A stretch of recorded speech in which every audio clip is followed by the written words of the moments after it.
I would like to present you briefly the ESWOG guidelines on the use of ultrasound during labor. Tôi muốn giới thiệu với các bạn một cái bài trên iShoot, đó là bài siêu âm trong chuyển dạ. So just to be clear, these guidelines are only about the use of ultrasound in women in active labor, and we will address the issue of assessing fetal head station, position, attitude, and progression, and we are not talking at all about all the other issues such as cervical length, fetal Doppler, etc. during labor.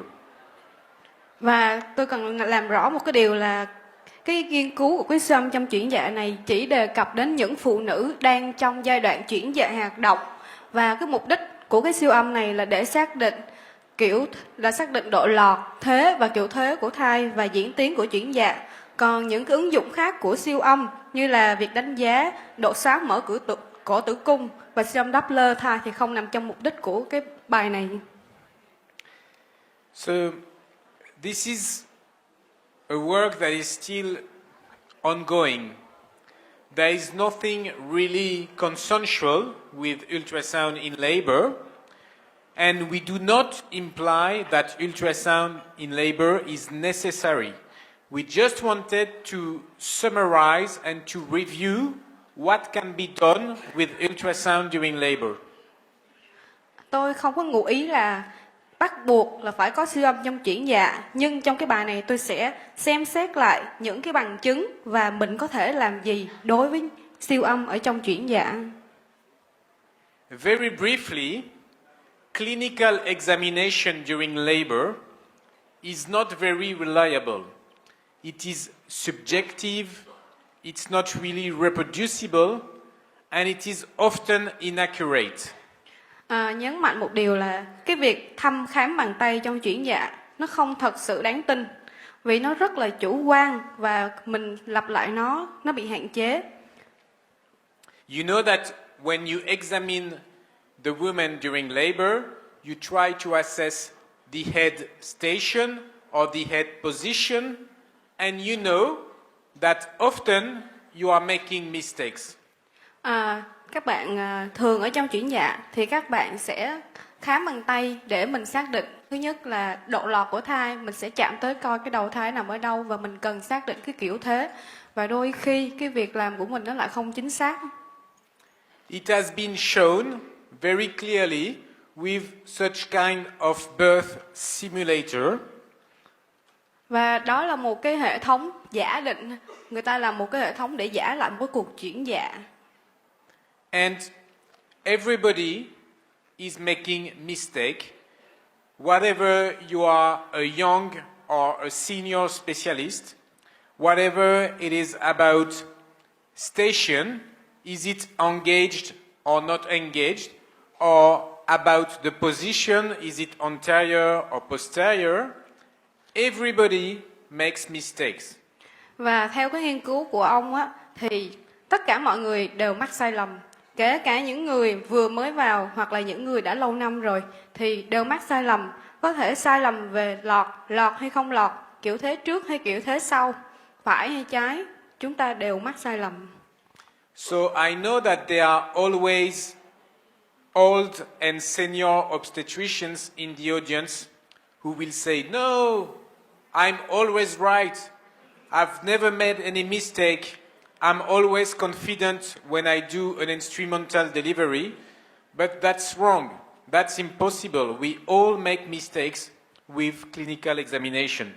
Và tôi chắc là trong cái hội trường này tất nhiên là sẽ có những người mới vô và những người đã lâu năm, và trong đầu các bạn đang nghĩ rằng no, tôi không bao giờ làm sai. Tôi luôn tự tin là tôi khám đúng trong cái giai đoạn chuyển dạ. And very basically, we are not saying that ultrasound is mandatory. We are not saying that ultrasound should replace clinical examination. But clearly, ultrasound is helpful in the labor ward. Và tôi cũng không nói là chắc chắn là siêu âm sẽ thay thế được khám tay trong chuyển dạ, nhưng tôi có thể nói là Cái siêu âm nó có thể giúp các bạn chẩn đoán khá tốt trong thời kỳ chuyển dạ. Mainly, ultrasound during labor can be performed either transabdominally or with a transperineal approach. Trong cái lúc mà làm siêu âm trong chuyển dạ, các bạn có thể làm qua ngã bụng hoặc qua ngã đáy chậu. And again, there is no clear consensus on what we should do and how we should do it, but we just wanted with these guidelines to review what are the evidence so far. Và cũng không có một cái đồng thuận nào về nó là các bạn nên làm gì và làm như thế nào. Nhưng trong cái guide này sẽ cho các bạn thấy được những gì mình đã làm được và thực hành trong lâm sàng. So the first important information is head position. You know it's very important to know if the head has the occiput anterior or posterior. Và cái đặc điểm đầu tiên mà tôi muốn nói đến đó là cái kiểu thế ha. Bây giờ mình cần xác định cái chẩm, đây là kiểu thế chẩm trước hay là chẩm sau. And to summarize this slide, clinical examination can be wrong, and ultrasound is probably better to assess the head position.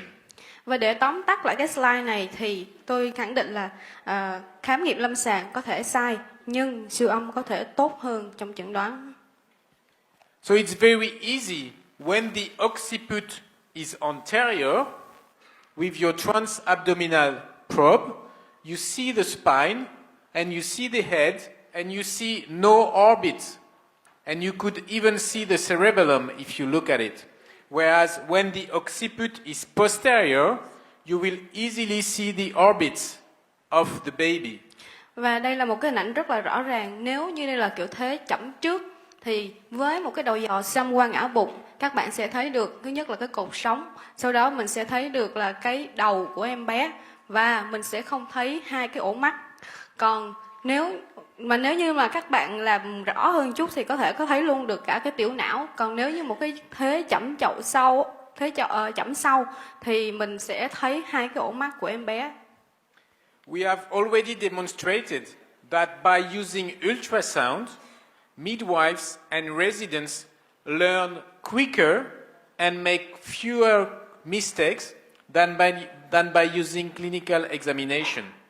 Và trong một cái nghiên cứu thì cho những người nữ hội sinh, người ta học cái cách siêu âm trong chuyển dạ và những cái nội trú mới, thì người ta thấy là những cái người này sau khi học thì người ta chẩn đoán tốt hơn là những cái bác sĩ mà thăm khám bằng tay.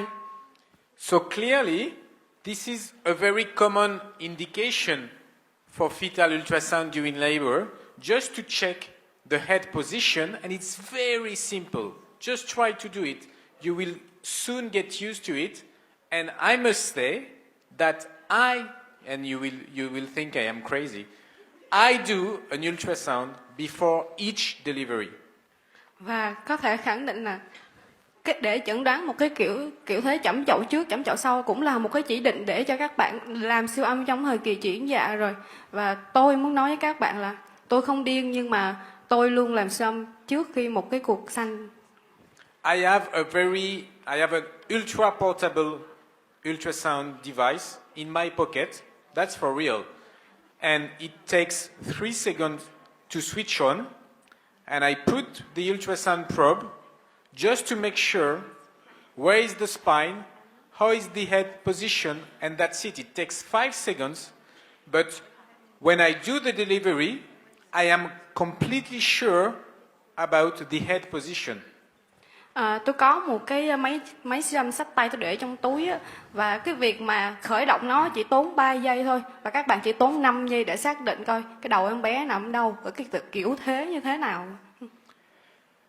Just for you to know, you can also, maybe we can reduce a little bit the light. Can you reduce a little bit the light? You can also assess the head position by using a transperineal approach, but I think there is no interest in that approach except when the head is really low in the pelvis. Các bạn cũng có thể dùng cái đầu dò siêu âm qua cái ngã chậu, Nhưng mà tôi nghĩ là các bạn chỉ dùng nó khi mà cái đầu thật sự đã xuống rồi. So these are again two examples Và đây là hai cái ví dụ. of a transperineal approach. Hai cái ví dụ về cái siêu âm qua cái ngã đáy chậu. But again, I think that using the transabdominal approach is easier. Tôi vẫn nghĩ là siêu âm qua cái ngã bụng thì vẫn dễ hơn. The second very important information that you can get with ultrasound during labor is an information about the head station. Is it high or is it low in the pelvis? And again, I'm sure that you know that this is very subjective. I am sure that it already happened to you that you were in the labor ward and two people are taking in charge a woman that is in active labor, and one is saying, it's okay, I feel that it's going to be all right, it's engaged, that's going to be good. And the other one says, no, I don't feel it at all, it's not engaged, it's too high. Và cái đặc điểm thứ hai mà các bạn có thể thấy được trên siêu âm nó có lợi là các bạn có thể xác định cái độ lọt của thai. Đôi khi các bạn nghĩ rằng nó rất chủ quan, cũng một sản phụ mà hai người khám thì sẽ có một người nói là cái này được rồi, đối với tôi là được rồi, nhưng mà đối với một người khác khám lại thì kêu cái này chưa được. So the head station is the level of the fetal head in the birth canal relative to the ischial spines. Cái độ lọt được định nghĩa là cái đầu của em bé ở trong cái ống xanh mà tương quan của nó so với cái gai ngồi của mẹ. And again, ultrasound in labor will provide you with an objective assessment of the descent of the baby in the birth canal. Và cái siêu âm trong chuyển dạ sẽ giúp các bạn đánh giá một cách chủ quan cái đầu nó đang nằm ở đâu. There are many parameters that have been reported and developed to assess the descent of the baby in the birth canal, but I would say that if there was only one to remember, I would suggest the first one, which is the progression angle. Có rất là nhiều chỉ số ở trong cái siêu âm chuyển dạ đã được báo cáo. Tuy nhiên, tôi chỉ nói với các bạn một cái chỉ số cần nhớ, đó là cái góc tiến triển. All these parameters, again, are to measure the descent in the birth canal. They are all measuring the same kind of thing, but probably the best studied and the most reproducible is, again, the progression angle. Các chỉ số còn lại nhìn chung nó cũng chỉ cho các bạn được một cái thông tin là cái tương quan giữa cái đầu và cái ống xanh của mẹ. Nhưng cái chỉ số đầu tiên, cái góc tiến triển là cái chỉ số mà có hữu dụng và các bạn nên cần nhớ chỉ số đó.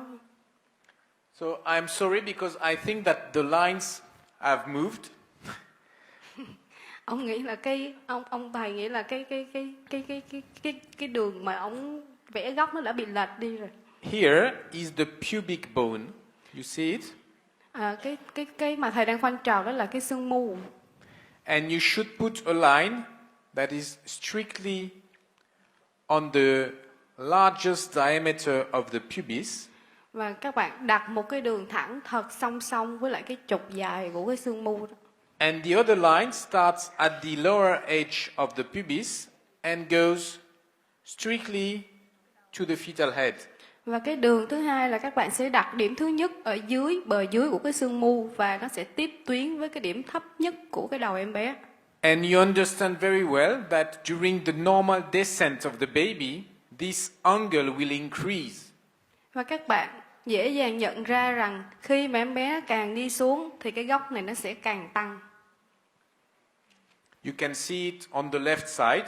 When you measure this angle, you are able to see the progression of the fetal head. Đó, các bạn nhìn trên cái hình siêu âm lộng đó, các bạn sẽ thấy khi mà đầu em bé đi xuống, tức là góc nó càng mở rộng ra, các bạn sẽ cảm thấy rờ được cái đầu em bé nó gần hơn. Another advantage of these techniques is that it allows you to identify molding of the fetal head as well as the formation of a head caput.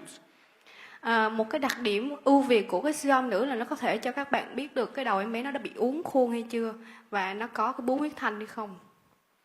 So again, look on this image, how you will draw two lines to measure the angle of progression and how you can observe molding and the caput. Và trên cái hình này là các bạn thấy là mình đo được cái góc tiến triển và mình thấy được đầu em bé đã bị uốn khuôn và có một cái bướu huyết thanh. So very logically, and I will go quickly through this slide, there is a very strong correlation between the angle of progression and the head station as assessed either by clinical examination or by other examination, and some authors showed the correlation using, for example, MRI to assess the correlation between this angle and the descent of the fetus. Và một cách logic thì các bạn cũng thấy là cái độ xuống của em bé nó sẽ tỷ lệ thuận với cái góc xuống đó, và một số tác giả nghiên cứu thì dùng trên siêu âm lẫn MRI thì thấy được cái điều này. So again, I'm not saying that it's better than clinical examination, but at least it gives you something that is objective and that is reproducible. You can say, okay, the angle is 120 degrees. I can try an instrumental delivery. You are not saying just, yeah, I'm feeling it or I'm not feeling it. Một lần nữa tôi muốn nhấn mạnh với các bạn là tất nhiên nó sẽ không thay thế được hoàn toàn lâm sàng. Tuy nhiên ít ra nó cũng sẽ cho các bạn được một cái chỉ số rất là khách quan. Các bạn có thể đo được cái góc này là 120 độ. Tôi nghĩ là bệnh nhân cái bạn sản phụ này có thể sanh được ngã âm đạo, chứ không phải là mình chứ không phải là mình nói là tôi cảm thấy là sản phụ này có thể sanh được hay không. Very briefly, you can also use ultrasound to assess the fetal head descent and the fetal head attitude, but these are not very strong indications. I just want to show you that briefly. Tóm lại là các bạn trên siêu âm các bạn có thể cho được các bạn được cái độ lọt, cái mức độ xuống của cái đầu và cái kiểu thế của đầu, và đây là những cái chứng cứ mà tôi muốn cho các bạn thấy. For example, in occiput posterior presentation, you can look how flexed or deflexed is the fetal head. Giống như trong cái trường hợp này, khi mà biết là đây là một cái ngôi đầu rồi thì nhờ siêu âm các bạn có thể biết được là cái đầu này nó cúi tốt hay là không tốt. And these are different examples. Và đây là một cái kiểu thế, kiểu mặt. And of course, we know that if the head is deflexed, then you will end up during a C-section, and ultrasound can help you to document such deflection. Và các bạn biết là nếu như một cái đầu nó ngửa thì sẽ dẫn tới là một cái mổ lấy thai, và siêu âm sẽ giúp cho các bạn quyết định được cái chỉ định. And using exactly the same argument, ultrasound can help you to document the flexion in occiput anterior presentation, because you know that the more the fetus is flexed, the easier the delivery. Because if the head is well flexed, then the diameter that has to go down in the birth canal is smaller. Các bạn cũng biết là siêu âm quang ảo bụng thì sẽ cho đánh giá độ cúi ngửa chính xác hơn thăm khám bằng tay. Tại vì khi mà một cái đầu mà thấy nó ngửa quá mà nó đi xuống cái khung chậu thì cái khung chậu của mẹ nó nhỏ so với cái mức độ cúi của cái đầu. And therefore, some authors have reported that it is possible to measure the angle between the spine and the occiput to document how much the head is flexed or deflexed.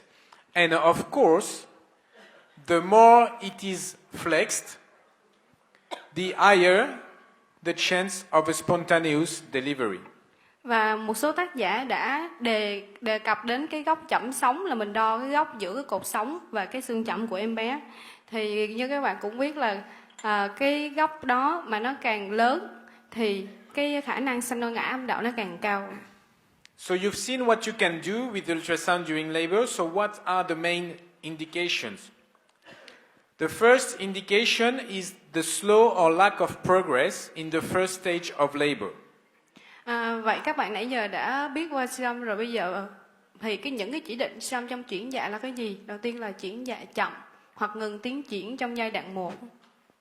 So you've seen that you can measure, for example, the angle of progression to show that there is a poor or lack of head descent, and you can also use ultrasound to check that the presentation is the one that you thought. Các bạn có thể dùng siêu âm để xác định cái kiểu thế, cái độ lọt của em bé là đã xuống hay là chưa, và cũng có thể là xác định được cái ngôi của em bé có giống như trong đầu các bạn nghĩ hay không. So you will be probably able to identify those women with a high risk, a high chance of poor outcome of vaginal delivery. Và cũng cho các bạn những thông tin về những thai phụ mà có khả năng là cái dự hậu xấu hơn trong thời kỳ chu sanh.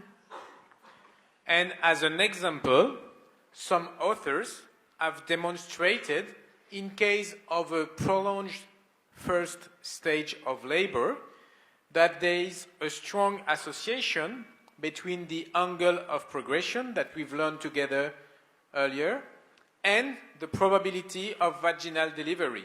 If the angle of progression is small, you see below 100 degrees, the probability of vaginal delivery is also small. Và có một số tác giả đã làm những cái nghiên cứu và cho biết trong cái thời kỳ chuyển dạ tìm thời, so sánh giữa cái góc tiến triển và cái khả năng sanh con ngoại âm đạo, thì tác giả cho thấy là nếu như cái góc càng nhỏ thì khả năng sanh con ngoại âm đạo càng thấp, giống như là nhỏ hơn 100 độ thì cái khả năng sanh ngoại âm đạo chỉ có 38%. Ultrasound can also be used in the second stage of labor. You can also measure the angle of progression during the second stage of labor by using a transperineal approach, as you can see here, and my colleague Tullio Gui published on the progression of this angle of progression and the likelihood of a spontaneous vaginal delivery. And as you can see here, you can very well document the descent of the fetal head during the second stage of labor. Các bạn cũng có thể dùng siêu âm trong chuyển dạ ở giai đoạn 2, mình cũng dùng cái góc tiến triển. Siêu âm ở đây là qua ngã đáy chậu, thì mình cũng so sánh cái góc đó với cái khả năng sanh con ngoại âm đạo.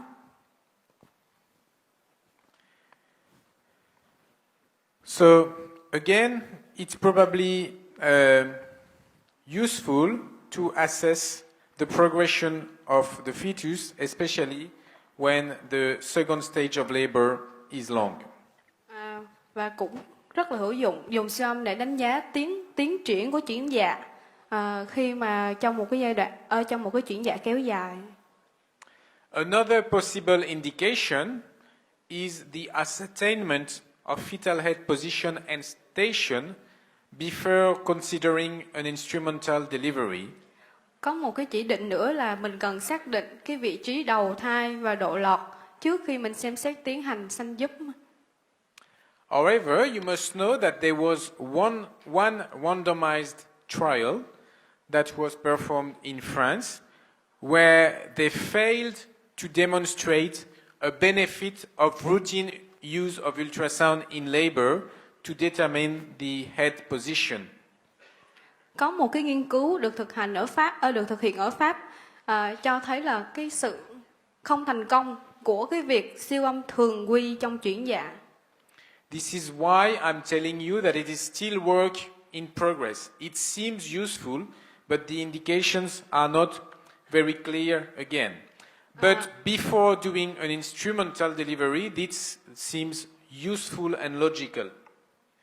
Cho nên tôi mới nói các bạn là siêu âm nhìn thì có vẻ hữu dụng thiệt, nhưng mà cái chỉ định của nó thật sự là chưa rõ ràng.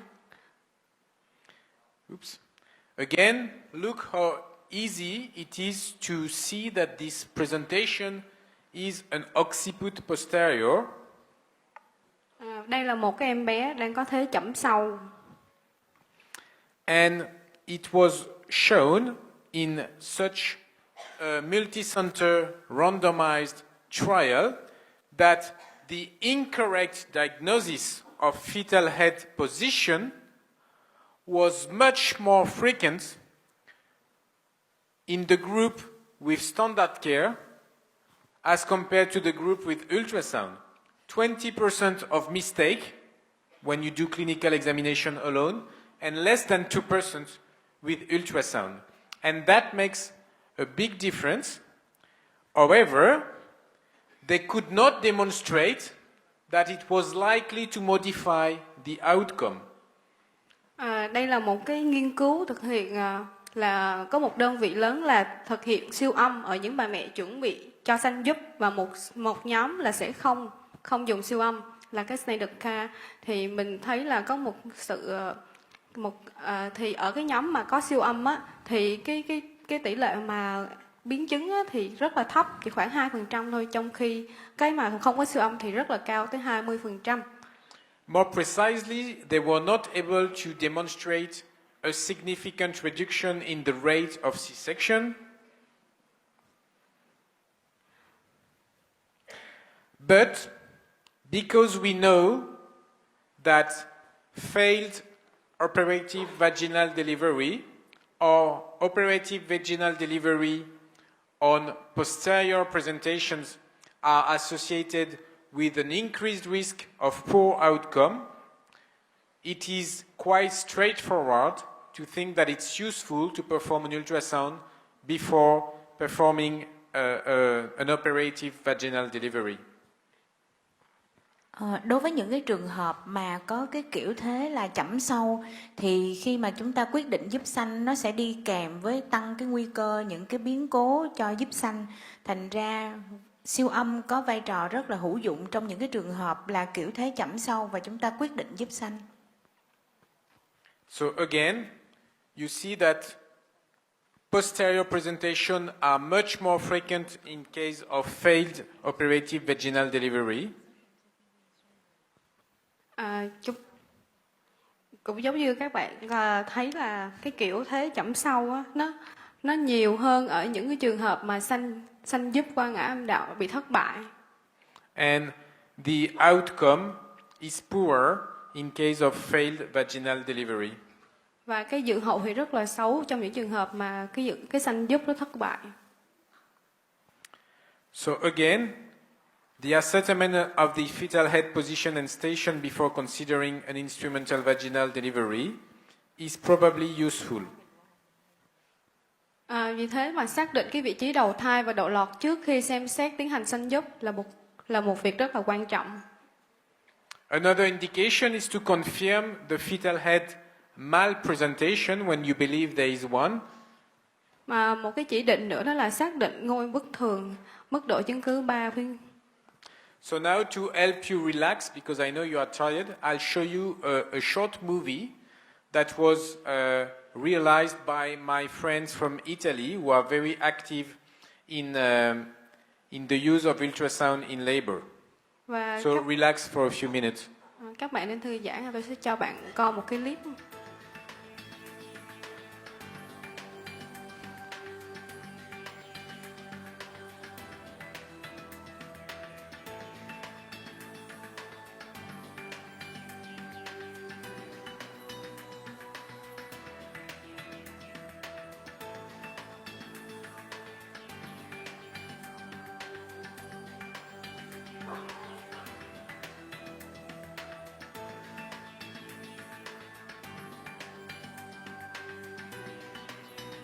So that is transperineal.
So I think it is clear from this movie that it's really helpful.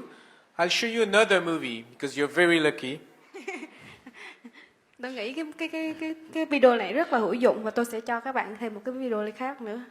It's much more simple because this one was done by French people.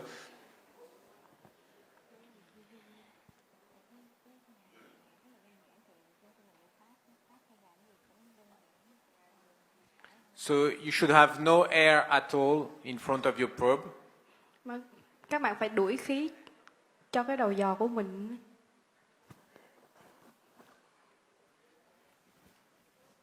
So you check the good orientation of your probe.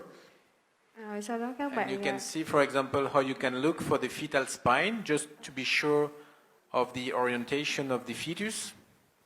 And then this is only a transabdominal approach. You can see that there are no orbits here. You're sure that's an occiput. And you can also use the transperineal approach. You can see the pubis, and you can see the caput, and you can see the molding of the fetal head. Trên cái video clip này các bạn thấy cái xương mu nè, cái bướu huyết thanh nè và cái uốn khuôn của cái xương sọ. So this is an image you could use to measure the angle of progression. Đây là cái mặt phẳng mà các bạn có thể dùng để đo góc tiến triển.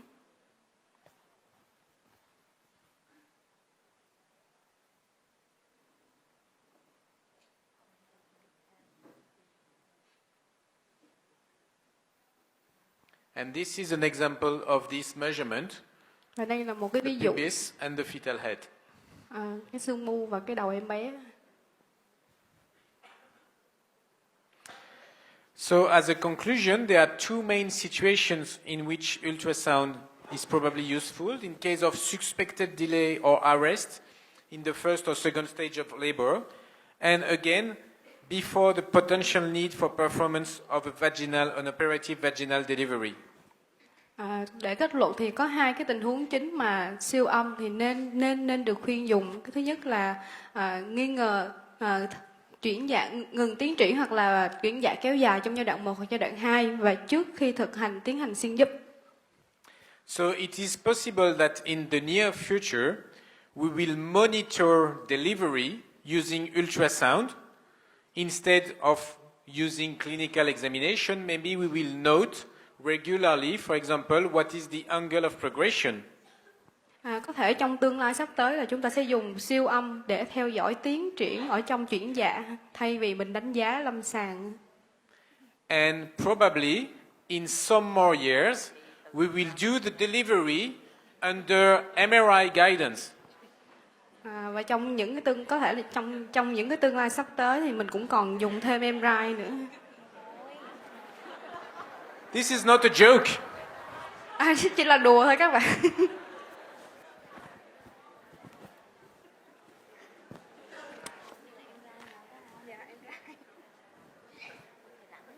This is truly an MRI of a delivery. Đây là cái hình MRI mà trong chuyển dạ đó các bạn.